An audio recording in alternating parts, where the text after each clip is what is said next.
You think you know a monster when you see one. You see the scarred face, the broken spirit, the person cast out by society, and you think you've got it all figured out. But this is a story about how sometimes the real monster is the one who comes to save you. And sometimes the only way to survive the fire is to walk right back into it. The year was 1874. Winter came to Jasper Valley, Montana, like a judgment. It didn't just fall, it smothered the town, burying it in a silence as deep and unforgiving as a grave. Snow clung to the buildings, sharp and heavy as regret, and the wind carried whispers that froze and shattered on the ground, like broken promises. On a makeshift platform in the center of the town square, Eleanor Pierce stood barefoot. The wood was slick with slush, and the cold had long since stolen the feeling from her toes. They used to call her the prettiest preacher's daughter in 5 counties. Now they only whispered things you couldn't say in church. She didn't look at the crowd. Her eyes were fixed on something far away, something only she could see, like a ghost of the woman she used to be. The auction platform was a slapdash affair, raw timber dragged through the snow. Every splinter a fresh insult to the soles of her feet. Her shoes, her last possession of any real value, had been taken to cover a fraction of her dead husband's debts. The hem of her dress was a mess of brown calico, sagging with cold and shame.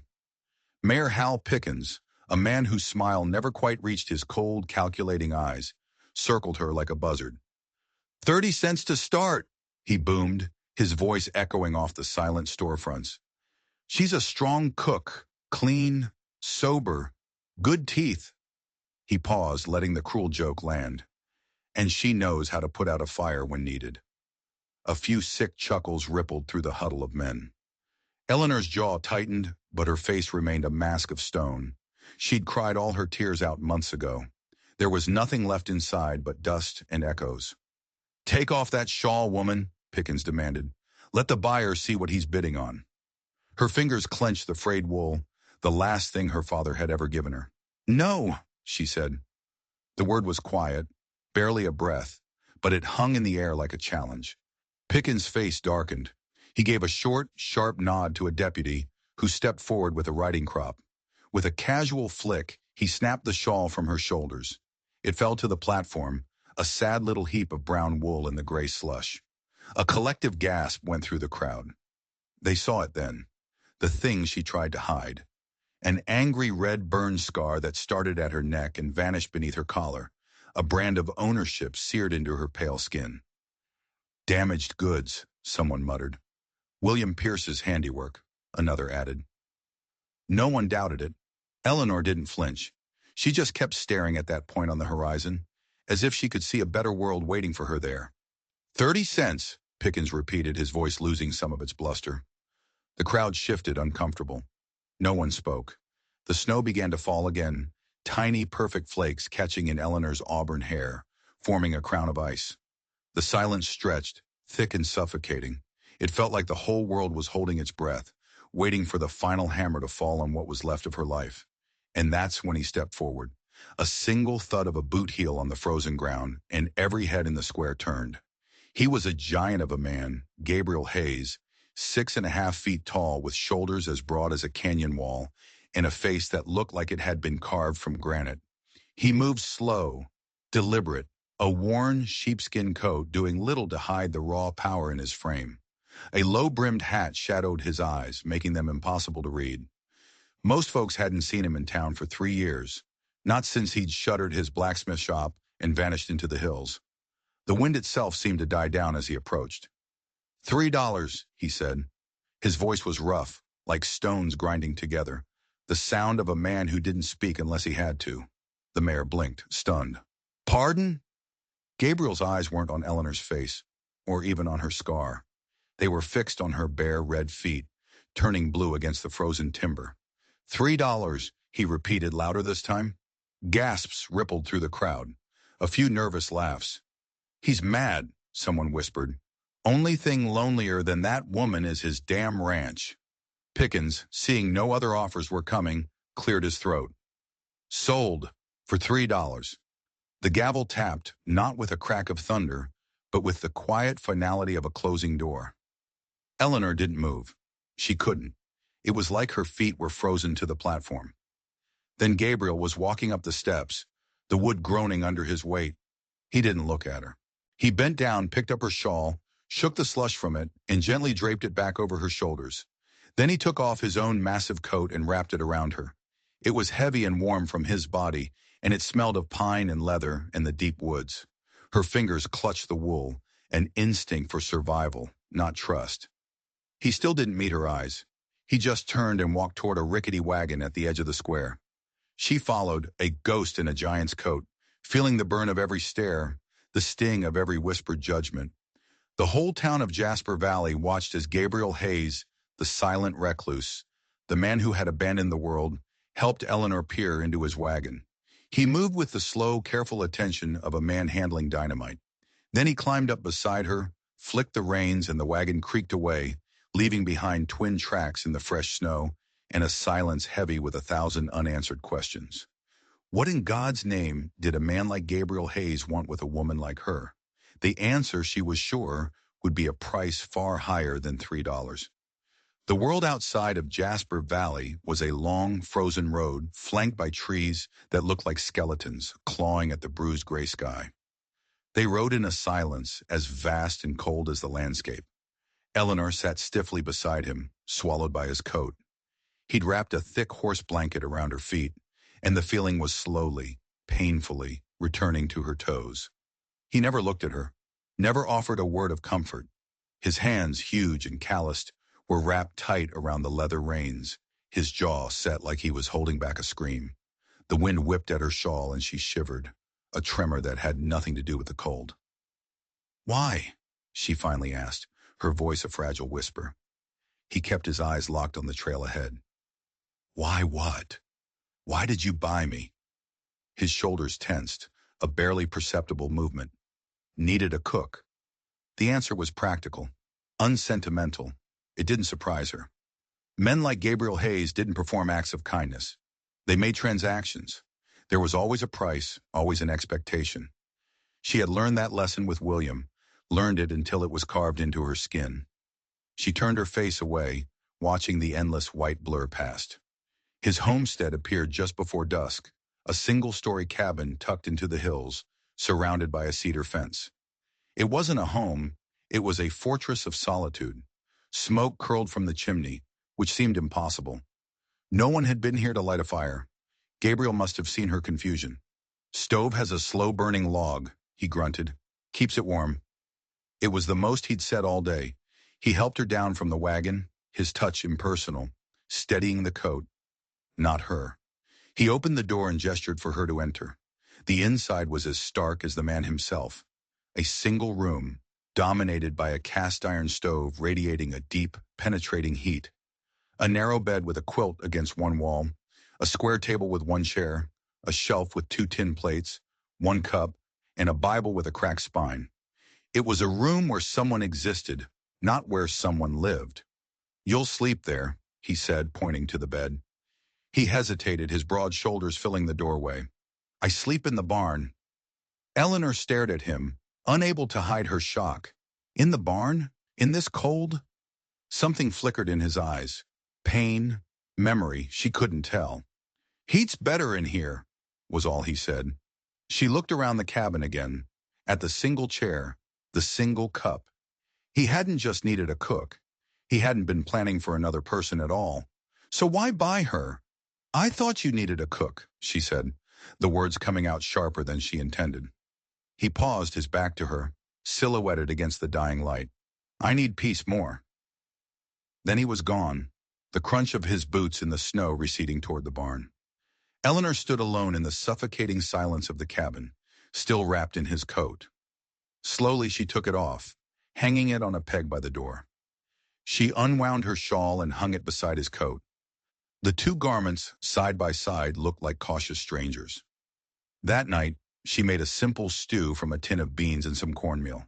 Her body remembered how to nurture, even if her heart had forgotten. Gabriel came in just as she was setting the pot on the table. He ate without a word, his eyes never once straying to the scar on her neck. Then he gestured to the empty space on the floor across from him. "Sit." She did. They ate their first meal in a silence that was less of an absence of noise and more of a presence, a living thing between them. Later, as she climbed into the narrow bed, she found another blanket folded at its foot, a hand-stitched quilt, rough but made with care. She pulled it over her knees, and in the quiet dark, she wept so softly that not even the fire heard. She cried not from sorrow, but from a confusion so deep it felt like its own kind of pain. This man had bought her like cattle, spoken to her like a stranger, and now was treating her with a strange, distant kindness that was more unsettling than any cruelty. It didn't make any sense, and that's what scared her the most.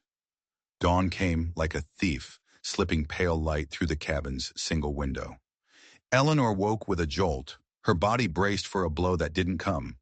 For 3 years with William, deep sleep had been a luxury she couldn't afford. Habit pushed her out of bed, the survival instinct screaming at her to be useful before she could be found wanting. The cabin was cool, and she coaxed the embers in the stove back to life with practiced hands. As the flames caught, she felt his presence. Gabriel was standing in the doorway, a silent giant dusted with snow, his breath a white cloud in the morning air. "You're up early," he said. It wasn't a question. "Force of habit," she replied, wiping her hands on her dress. He gave a single sharp nod, as if that explained everything. "Coffee's in the tin. I'll be back after I feed the horses." She waited until he was gone before she let her shoulders slump. The place was clean but barren. No pictures, no trinkets, none of the small things that make a house a home. On a small shelf, she found a farmer's almanac in a book of poetry with pages so worn they felt like soft cloth. But what struck her most was what wasn't there. No hidden liquor bottles, no playing cards, none of the vices that had ruled William's life and destroyed hers. It was the home of a monk, or a man in hiding. He returned as the coffee was boiling, stomping the snow from his boots before he entered, a small courtesy that felt like a seismic shock. William would have tracked mud and filth through the house without a second thought. "Smells good," he said, hanging his hat. She poured the coffee into the single ceramic cup and offered it to him. "I'll find something else for myself." He took the cup, but then reached into a cabinet and pulled out a second one. This one made of dented tin. "Been meaning to bring this in from the barn," he mumbled, not meeting her eyes. This small, clumsy kindness threw her off balance. She took the cup, and they drank their coffee in what was becoming their usual silence, a silence thick with unspoken things. After a breakfast of lumpy biscuits that still tasted of hope, he went back outside. Eleanor took inventory of their meager supplies, her mind calculating, stretching, planning. She swept the hearth, dusted shelves, cleared the porch of snow. As she worked, she watched him. He moved with a relentless efficiency, checking fences, carrying firewood, his focus absolute. He was a man who preferred labor to thought. The physical work was a balm to her soul. By midday, she was hanging a quilt to air on the porch railing when she saw him standing by the barn, just watching her. Their eyes met across the snowy yard. He didn't look away. He just watched, his expression unreadable, a stone statue in the winter sun. After a long moment, he turned and went back to his work. That evening, as they ate beans and the last of the biscuits, he broke the silence. "I'll ride into town for supplies tomorrow." He paused, seeming to search for the right words. "Is there anything particular you need?" The question was a bomb detonating in the quiet room. William had never asked what she needed. He'd barely noticed when she went without. "Thread," she said after a moment, her voice thick. "If there's money, your shirts need mending." He just nodded. "Make a list. Whatever we need." "We," the word hung in the air between them. He looked up from his plate, his gaze serious. "You're here now. That makes it we." She wanted to scream at him, to demand answers. Why buy her? Why sleep in a barn? Why was he so different from every other man she had ever known? But the questions were lodged in her throat, too dangerous, too fragile to speak. That night she realized she hadn't thought about escaping, not even once, and that terrified her more than anything. The next morning, he was gone before dawn. Alone in the vast silence, Eleanor felt a strange mix of relief and anxiety. She took the chance to explore. In a drawer, she found the deed to the property, dated 3 years prior. so he'd come here right after he left town. Then she went to the barn. His sleeping quarters were a simple cot near the horses, but far from any loose hay. Everything was immaculate, a place of rigid order. And then she saw it. Tucked beneath the cot was a small wooden box. Curiosity warred with privacy. Curiosity won. Inside were letters, tied with a string, the paper yellowed with age. She didn't read them, but she saw the name on the topmost envelope, written in a delicate feminine hand. My dearest Gabriel. An unexpected ache bloomed in her chest. She put the box back exactly as she'd found it and fled back to the cabin. She tried not to think about the woman who had once called him dearest. It was none of her business. She was just the cook, just the help. She was kneading dough when she heard his wagon return. He came in, his arms loaded with supplies, flour, sugar, coffee, even a precious orange that must have cost a fortune. They had thread, he said, setting a small package on the table. And this. Beside it, he placed a pair of simple, sturdy woman's boots. Eleanor stared at them, her throat closing up. I can't. Winter's long, he interrupted gruffly. Can't have you getting frostbite. Gifts from men always came with a price, a debt that would be collected one way or another. But Gabriel had already turned away, bringing in the rest of the supplies as if the matter was settled. The boots fit perfectly. She didn't ask how he knew her size. That evening, as she mended one of his shirts by the fire, she felt him watching her from the doorway. You don't have to do that, he said. She looked up, her needle poised in midair. I know, she replied. That's why I'm doing it. Something in the room shifted. The air grew thick, heavy. He just nodded once, a sharp, decisive movement, and retreated to the barn without another word. Eleanor sat there long after the shirt was mended, watching the fire die down, wondering what on earth had just happened between them. A week passed, then another. They moved around each other like two distant planets, held in place by a strange, invisible gravity. He built a second chair for the table, carving it with a painstaking slowness that spoke of a deep, buried patience. She organized the pantry, cleaned the cabin, and slowly, the place began to feel less like a shelter and more like a home. The first real blizzard of the season came down from the mountains like an invading army, a screaming, howling force of nature. Gabriel worked for hours, securing the barn, reinforcing the fences, his body a bulwark against the storm. She watched him fight his way back to the cabin through waist-deep snow, and she had hot coffee waiting. Storms worse than I expected, he said, his beard crusted with ice. Might last days. She just nodded. We'll manage. His eyes met hers over the rim of his cup, and for a fleeting second, the ghost of a smile touched his lips. That night, the wind shrieked like a banshee. Eleanor woke to the sound of the door crashing open. Gabriel stumbled in, covered in snow, his face tight with pain. The barn roof, he gasped. Part of it collapsed. Had to move the horses. He hesitated, looking deeply uncomfortable. I'll have to sleep by the stove. You're soaked through. The words came out sharper than she intended, a spike of pure, undiluted concern that surprised them both. You'll catch your death. He stood there, dripping on the floor, a lost giant in his own home. I'll dry out. At least change, she insisted, turning her back to give him privacy. She heard the rustle of wet clothes, the creak of the floorboards. When she turned back, he was in dry clothes, but he still looked like a man on his way to the gallows. I'll be fine on the floor, he said, arranging a blanket near the stove. Don't be foolish, she found herself saying, shocked at her own boldness. The bed is wide enough. We can share it, without impropriety. His face was a mask, but she saw the tension in his shoulders, the way his hand clenched and unclenched. I don't sleep well indoors, he said finally. The words were a wall, but she saw a crack in them. Because of the fire, she said. It wasn't a question. His head snapped up, his eyes suddenly sharp, wounded. What do you mean? You're so careful with the stove, she pressed, knowing she was on dangerous ground. You watch it constantly. You keep buckets of water nearby, more than we need. You're afraid of it. He was silent for a long, heavy moment. When he spoke, his voice was a low growl. Go to sleep. I'll be fine here. She didn't push.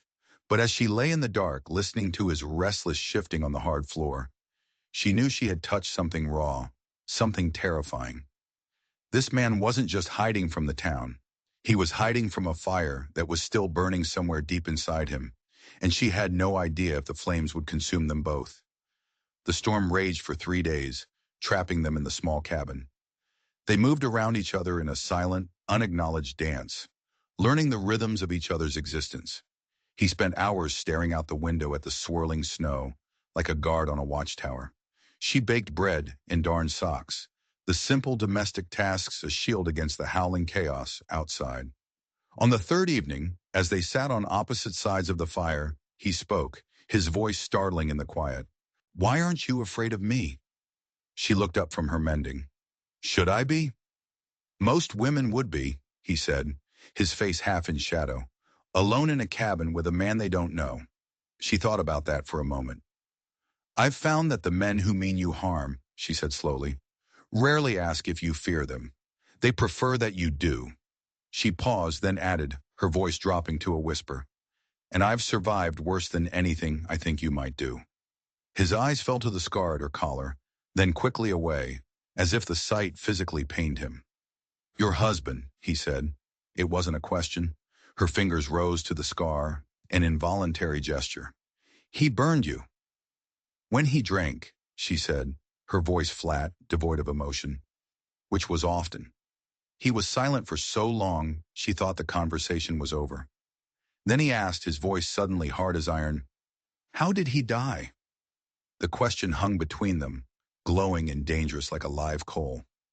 "They told you in town, I'm sure," she said carefully, "that I killed him." "I didn't ask what they said," he countered, his gaze steady, searching. "I asked what happened."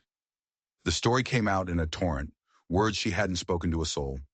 "He came home drunk, angrier than ever. He lost money again. He said he was going to teach her a final lesson. He poured lamp oil on the bed while she slept. He lit a match. I woke up as the flames caught," she whispered, her voice trembling. "I managed to roll out, put myself out." Her hand drifted back to her neck. "He was laughing, just standing there watching me burn. Then he stumbled. He was so drunk. He fell right into the burning bed." The cabin was silent, save for the crackle of the fire and the scream of the wind. "I could have helped him," she whispered, the guilt a raw wound. "I could have tried to save him. I didn't." Gabriel's voice, when it came, was thick with an emotion she couldn't name. "That wasn't murder," he said, his words like a verdict. "That was justice." She looked up, shocked by the conviction in his voice. "The town didn't see it that way." "The town didn't see what he did to you," Gabriel snarled, his hands clenching the arms of his chair. "They didn't see because they didn't want to see." The truth of his words wrapped around her like a warm blanket. No one had defended her. No one had believed her. They had all just turned away. "How did you know?" she asked suddenly. "About me being careful with fire?" He stood abruptly, moving to the window, his back to her. "I know fire," he said, his voice flat and final. It was a door slamming shut. They spent the rest of the evening in silence, but it was a different kind of silence now. It was the quiet of two wounded animals who had finally shown each other their scars. The storm broke at dawn, leaving behind a world scoured clean, buried in a blinding, beautiful white. He spent the morning digging them out, his powerful body moving with a relentless rhythm. She watched from the window as he cleared a path to a small shed behind the cabin. Curiosity finally got the better of her. She bundled up and followed the path he'd made. The shed door was ajar. Inside, she heard the rhythmic clang of metal on metal. She pushed the door open. The shed was a blacksmith's forge, and Gabriel stood with his back to her, hammer in hand, beating a piece of glowing metal into submission. He sensed her presence and turned, the hammer pausing mid-swing. "You were the blacksmith," she said, stating the obvious. He nodded, his expression guarded. "Was." She stepped further inside, drawn by the heat and the raw power of the scene. "Why did you stop?" His eyes went to the fire in the forge, and she saw it again, that flicker of raw, untamed fear. Lost the taste for it, but she knew it was more than that. It was tied to the nightmares, to the barn, to the inferno that lived inside his head. "What are you making?" she asked instead. "A hinge for the barn door." He went back to his work, and she watched, mesmerized. The muscles in his arms flexed, his face set in a mask of concentration. The firelight played across his features, and for the first time, she saw not just a broken recluse, but an artist, a creator. He was a man who knew how to take something broken and beat it into something new, something strong. "Most people find this boring," he said, not looking up. "I don't," she replied honestly. "It's peaceful." He glanced at her then, a question in his eyes he didn't ask. He just nodded toward a stool in the corner. "You can sit if you want." She did. They spent the next hour in a comfortable silence, punctuated only by the ring of the hammer and the hiss of hot steel. It was the most peace Eleanor had felt in years. As the light faded, he set down his tools. "Getting cold," he said. "Should head back."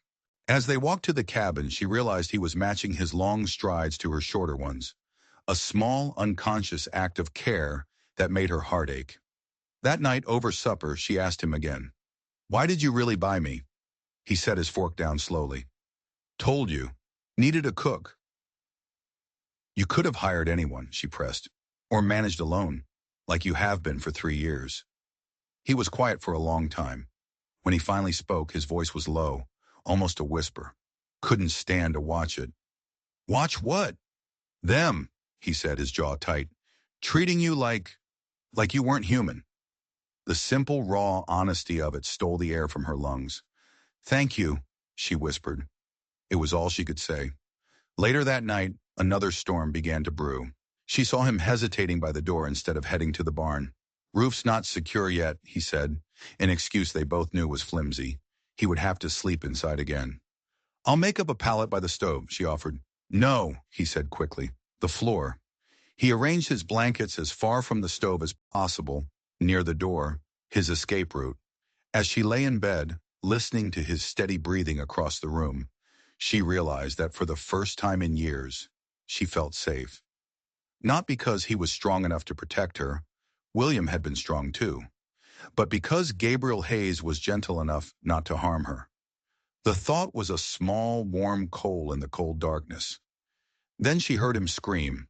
She bolted upright, her heart hammering against her ribs. In the dim glow from the embers, she saw him. He was still asleep, but thrashing in his blankets, his face a mask of pure terror. "No!" he cried out, his voice raw with a grief so profound it chilled her to the bone. "Sarah! Emma! Get out!" The names were torn from him, a desperate, ragged plea. Eleanor was across the cabin in an instant, kneeling beside him. "Gabriel," she said softly, "wake up. It's just a dream." He fought against invisible bonds, his breath coming in choked sobs. "The fire," he moaned. Can't reach them." "Gabriel," she said, her voice firmer now. "Wake up. You're safe. There is no fire." His eyes flew open, wild and unseeing. He stared right through her, still trapped in the hell of his nightmare. Then awareness flooded back, and with it, a deep, shuddering horror. He scrambled backward, crab walking away from her until his back hit the far wall. "Did I hurt you?" he stammered, his voice shaking. "No," she said gently. "You were dreaming." He buried his face in his hands. "I'm sorry, I shouldn't have stayed inside." "Who are Sarah and Emma?" The question slipped out, born of a desperate need to understand his pain. He went completely still. When he spoke, his voice was dead, hollowed out. "My wife and my daughter." The words hung in the dark, heavy as tombstones. She didn't have to ask what happened to them. The nightmare, his fear of fire, the desolate loneliness of this place. It all clicked into a terrible, tragic picture. "I'll make some tea," she said, giving him space. As she worked at the stove, he began to speak, his voice a monotone recital of a story he had clearly told himself 1,000 times. "3 years ago, I was at my forge in town, working late, an order that couldn't wait. Sarah and Emma came to see me, but I sent them home." He paused, swallowing hard. "Our house was on the edge of town. By the time I saw the smoke, by the time I got there, The roof had collapsed. They were still inside. Eleanor closed her eyes, his agony a physical thing in the room. "I'm so sorry, Gabriel." "Everyone said it was an accident," he continued, his voice taking on a dangerous edge. "A lamp tipped over. But Sarah was careful.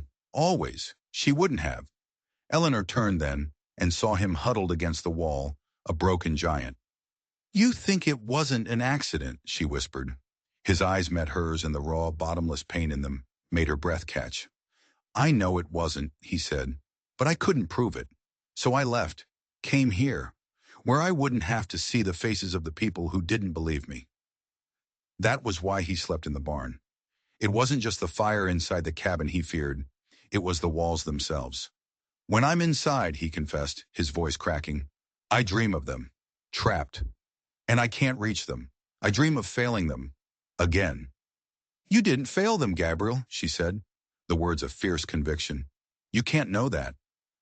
"I know what it's like to blame yourself for something you couldn't control," she said softly, "to play it over and over in your head, thinking of all the things you could have done differently."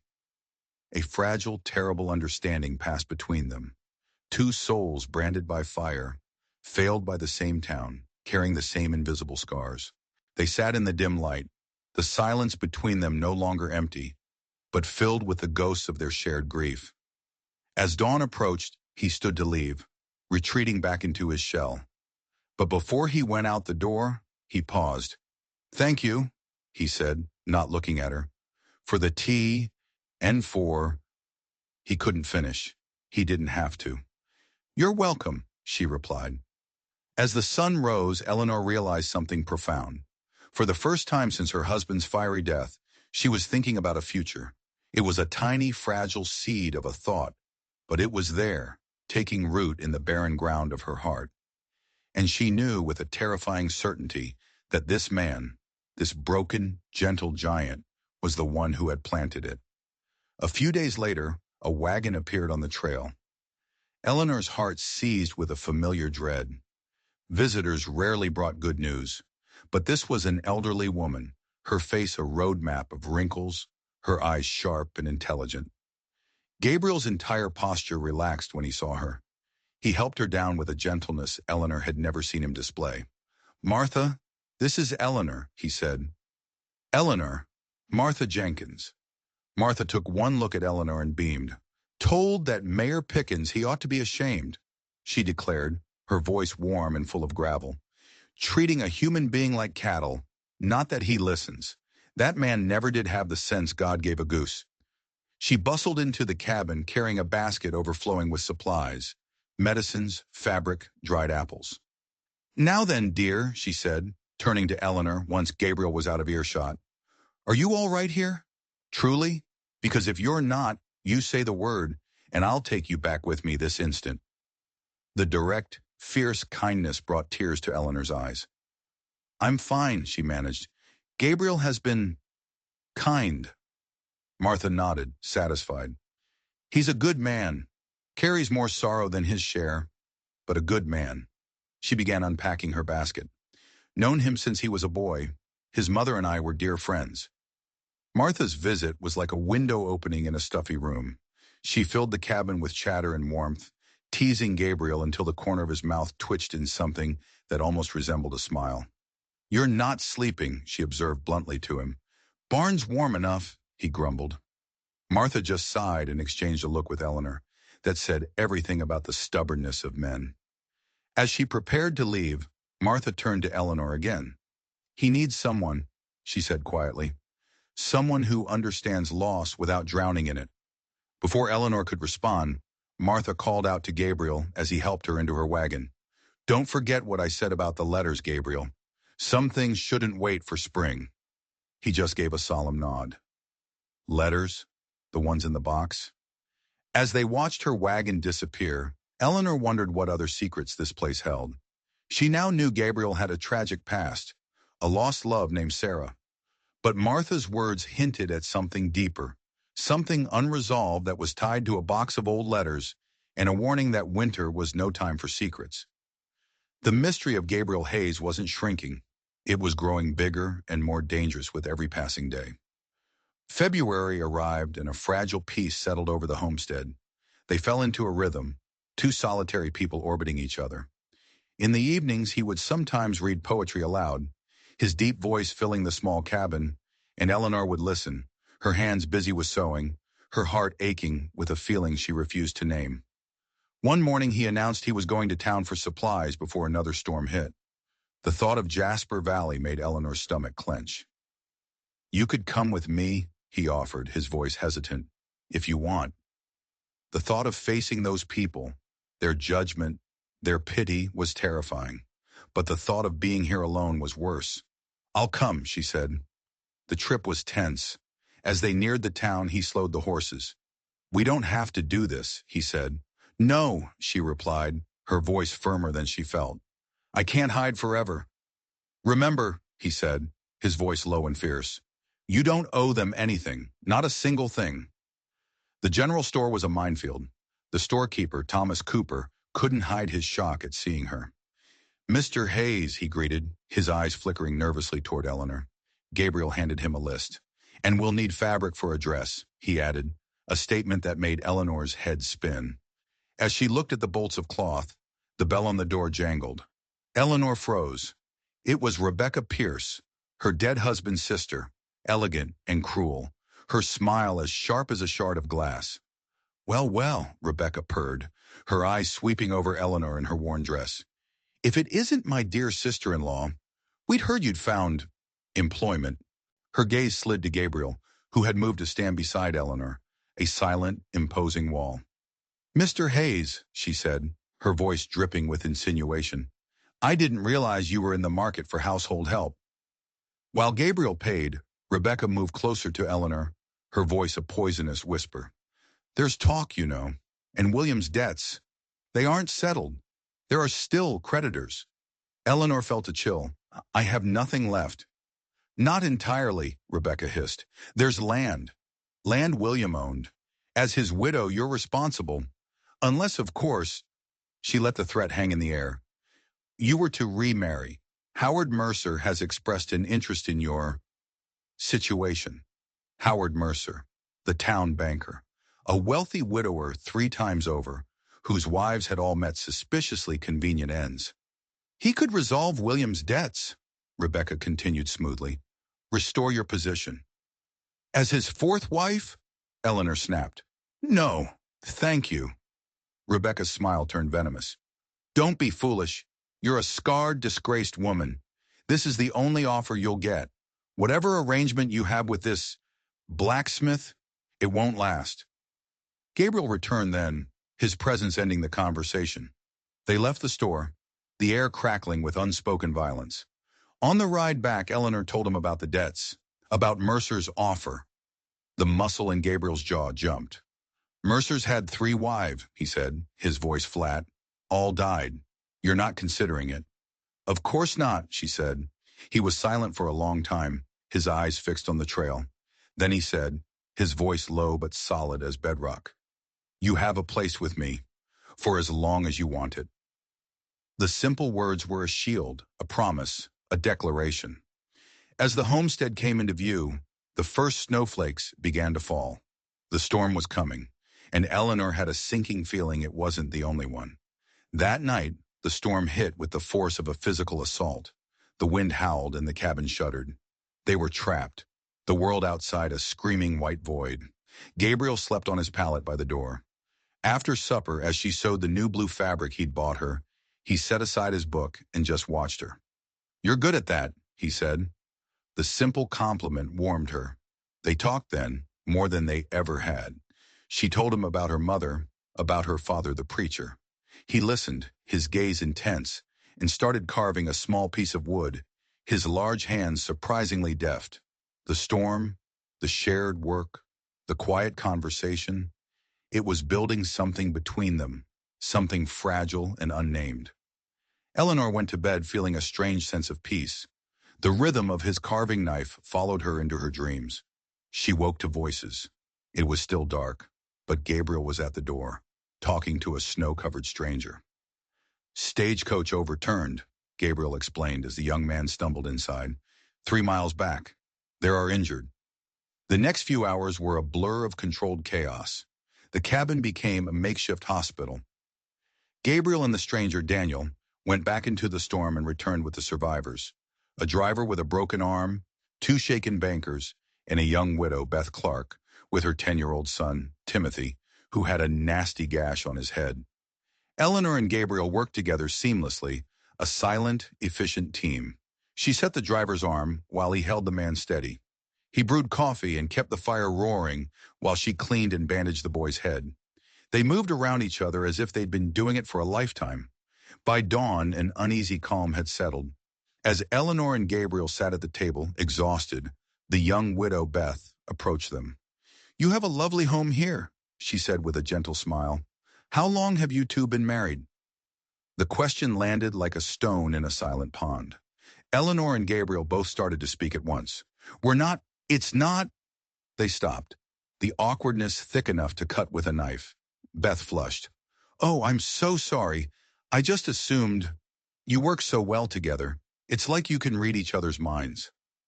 Eleanor stammered out an explanation about being his housekeeper, but the damage was done. Beth's innocent question had held up a mirror, forcing them to see what everyone else already saw. This was no simple arrangement. This was something more.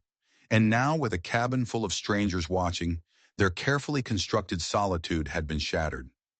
The secret of what was growing between them was out, and neither of them knew what to do about it. The storm kept them snowbound for 2 more days. The bankers grumbled, but young Timothy, recovering quickly, became fascinated with Gabriel. "Are you really a blacksmith?" he asked one evening. "Could I see your forge?" Gabriel hesitated, then agreed. "When the storm clears, maybe." That night, after the others were asleep, Eleanor and Gabriel sat by the fire. "It's not easy for you, is it?" she said softly. "The forge." "I was working when the fire started at our house," he confessed, his voice raw. "Making horseshoes for a rich man's horse. Important business. I should have been home." She reached out and covered his hand with hers. "You couldn't have known." "I should have been there to protect them," he insisted. He turned his hand, his fingers lacing with hers. They sat like that for a long time, a silent confession passing between them. The storm broke the next morning. Gabriel agreed to take the bankers to the nearest town, Riverdale. Beth and Timothy would stay behind. Before he left, Gabriel took her aside. "Riverdale," he said, his voice tight. "It's where Sarah was from. Her family still lives there. They blame me." Then he reached out, his calloused fingers brushing her cheek. "Watch for me," he said, his voice thick with unspoken emotion. Then he was gone. His absence left a gaping hole in the cabin. Eleanor and Beth passed the time with chores and conversation. "Mr. Hayes seems a good man," Beth said one evening. "The way he looks at you—" "We have an arrangement," Eleanor said, cutting her off, but her cheeks burned. The next day, a freezing rain began to fall. As Eleanor worried about Gabriel on the treacherous trails, there was a sharp knock at the door. It was Martha Jenkins, her face grim. "Promised Gabriel I'd look in on you," she said, but her eyes told a different story. She had come for a reason. She waited until they were alone. "Has Gabriel told you about Sarah?" she asked without preamble. "What he hasn't told you is who she was." From her pocket, Martha produced a small, tarnished photograph. She handed it to Eleanor. The woman in the photo was beautiful, with serene eyes, and her skin was dark. "She was a free woman of color," Martha said, her voice low. "They were married in secret. It wasn't easy. You can imagine." The fire, Eleanor realized with a sickening lurch. "It wasn't an accident," Martha confirmed, her voice hard as stone. "It was set by men who couldn't stand to see a white man with a colored wife. I was there that night. I saw them riding away." "Did you tell the sheriff?" Eleanor whispered, horrified. Martha let out a bitter laugh. "The sheriff?" "The mayor made it clear that pursuing it wouldn't be in anyone's best interest.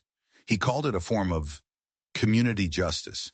The pieces started to click into place with terrifying speed. "Does Gabriel know who did it?" "He has suspicions," Martha said, her eyes dark with worry. "Which is why I'm here. He's gone to Riverdale. Some of those men live there. And the grief he's carried, it can turn to poison." She grabbed Eleanor's hands. He listens to you. When he comes back, he may need you more than he knows.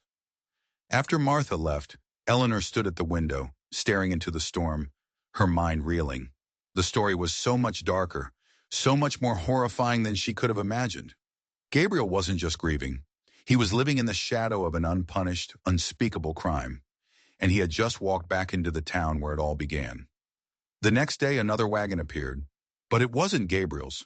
It was larger, more ornate. On the seat sat Rebecca Pierce, and beside her, the banker, Howard Mercer. "Mr. Mercer has come to offer you his assistance," Rebecca announced, her smile like ice. Mercer's small eyes crawled over Eleanor. "I've come to make a business proposition," he said. "Your late husband's debts, his land, mineral rights. I'm prepared to assume the debts in exchange for your interest in the property." "And how would that be arranged?" Eleanor asked, her voice cold. "I am also proposing marriage," he said smoothly. "A mutually beneficial arrangement." "I must decline, Eleanor said. Mercer's smile vanished. "Your alternatives are limited, Mrs. Pierce. Accept my offer, or the sheriff will be paying you a visit. Perhaps we should discuss this with Mr. Hayes when he returns. I understand he has a history of irregular domestic arrangements." The veiled reference to Sarah was a slap in the face, and then Eleanor knew, with absolute chilling certainty. "It was you," she whispered. "You were involved in the fire that killed Sarah and Emma." Mercer's face didn't change, but a flicker of something, surprise, annoyance, showed in his eyes. "You wanted their land," she pressed on, the terrible truth falling into place. "Just like you want this land now. And when Gabriel wouldn't sell—" "Enough," Mercer snapped. "This isn't over, not by a long shot. When Hayes returns, tell him Howard Mercer came calling. He'll understand." The wagon pulled away, leaving Eleanor standing in the snow, her heart hammering. He hadn't just threatened her. He had confessed. And now he knew that she knew. The fourth day dawned, gray and tense. Late in the afternoon, she saw it. Gabriel's wagon on the trail. He was alone. Relief warred with dread. He looked exhausted, haunted. "I saw Sarah's family," he said as they tended the horses. "I told them the truth. Her mother, she gave me this." He pulled out a small silver locket. It was Sarah's. "Mercer came," she said, the words spilling out. "He knows, Gabriel. He knows we know." Gabriel went still. "I know," he said, his voice dangerously quiet. "And now I have proof. Sarah's sister worked in Mercer's house. She overheard him that night giving the orders. I'm taking it to the federal marshal in Helena." "When?" she asked, her heart sinking. "Tomorrow. First light." He looked at her, his eyes full of a terrible sorrow. "You should go with Beth and Timothy. Go to Montana City. Stay there until this is over." "No," she said, her voice shaking but firm. "I'm not running, Gabriel. This is my home now, too." He stared at her, his face a mixture of wonder and disbelief. "You'd stay, knowing all of it." She stepped closer, her hand finding his. "I'm staying," she said. "Not as your cook, as your partner, if you'll have me." He pulled her into his arms, a desperate, shuddering embrace. "Then we face it together," he murmured into her hair. In the distance, they heard the sound of another wagon approaching. Fast. Too fast. It was Mercer. He was back. And he hadn't come to talk. The wagon thundered into the yard, not one but two. Mercer sat in the first, a shotgun across his lap. 4 rough-looking men spilled out of the second, armed with clubs and pistols. They hadn't come for the land. They had come to bury a secret. "Hayes!" Mercer bellowed, his face a purple mask of rage. "I heard you were back. Heard you went stirring up trouble in Riverdale. Some secrets are best left buried." "It's over, Mercer," Gabriel said, his voice a low growl. He pushed Eleanor behind him, his body a solid shield. "It's just beginning," Mercer sneered. "I built this valley. I won't have it torn down by the word of a dead woman and a broken-down blacksmith." He leveled the shotgun. "This ends tonight." Time seemed to slow down. Eleanor saw the flash from the barrel, heard the deafening roar. Gabriel shoved her hard, sending her sprawling into the snow, as the buckshot tore through the air where she had been standing. He lunged not at Mercer, but toward the forge, the shed where he had hidden from his past. "Get in the house!" he roared. "Bolt the door!" One of Mercer's men charged him, a club raised high. Gabriel moved with a speed that was terrifying in a man his size. He caught the man's arm, and Eleanor heard a sickening crack of bone. He grabbed the club and turned to face the others, a primal fury in his eyes. This wasn't the gentle, broken man she knew. This was a god of vengeance awakened. Eleanor scrambled to her feet and ran for the cabin. A bullet splintered the door frame beside her head. She slammed the door shut, fumbling with the heavy bolt. Beth was huddled in the corner with Timothy, her face white with terror. "The rifle!" Eleanor gasped, pointing above the door. Outside, the sounds of the fight were brutal and ugly. Grunts, shouts, the thud of fists on flesh. She pulled the heavy rifle down. Her hands were shaking so badly she could barely hold it. She had to help him. She crept to the window, peering out into the chaos of the moonlit yard. 2 men were down. Gabriel was fighting the third, a brutal, desperate dance in the snow. Mercer was reloading his shotgun, his eyes fixed on the cabin door. He was going to try to finish the job. Eleanor rested the rifle barrel on the windowsill, just as her father had taught her. She lined up the sight on Mercer's chest, took a deep breath, and squeezed the trigger. The rifle kicked back hard against her shoulder, the sound echoing the shotgun's earlier blast. Mercer staggered back, dropping his weapon, a dark stain spreading across his fine coat. He stared at the cabin, his face a mask of shocked disbelief, before collapsing into the snow. The last man standing saw his employer fall and lost his nerve. He turned and fled into the darkness. Gabriel stood panting in the center of the yard, leaning on the club, surrounded by the wreckage of Mercer's ambition. He looked at the bodies, then at the cabin, at the window where she stood. Their eyes met across the blood-stained snow. It was over. Spring came, washing the valley clean. The federal marshal had come and gone. The story had come out, a dark, ugly tale of greed and hate that shocked the territory. Rebecca Pierce, implicated by Mercer's papers, had sold her property and fled east in disgrace. Justice, it turned out, had finally come to Jasper Valley. Gabriel and Eleanor were married by a circuit preacher, with Martha Jenkins and a visiting Beth Clark as their witnesses. The homestead, once a fortress of solitude, began to feel like a home. He still worked the forge, but the fire in it no longer seemed to haunt him. It was a tool of creation now, not destruction. She planted a garden, her fingers in the rich, dark earth, a prayer of thanks. The scars were still there, on her neck and in their hearts. But they were no longer brands of shame. They were symbols of survival. One morning, as they sat at the table Gabriel had built for 2, he took her hand. "The cradle," he said, his voice thick with emotion. "The one in the barn. I started it for Emma. I think it's time to bring it in, to finish it." Tears welled in Eleanor's eyes. She squeezed his hand. "Then we'll finish it together," she whispered, "for whoever comes next." They had walked through fire, both of them. They had faced down monsters within and without, and they had found that the only thing stronger than hate is a love that refuses to die, a love forged in the flames, ready to build a new world from the ashes. They say some loves begin with beauty, but the ones that last, the ones that matter, they begin with kindness when the world is at its cruelest. They're tested by fire and tempered by grief, and they prove that even in the deepest, darkest winter, spring is always waiting to return. If you enjoyed this story, don't forget to hit that subscribe button and ring the bell for more tales of justice and survival from the shadows of history. And let me know in the comments below. What would you have done if you were in Eleanor's shoes? Thanks for watching.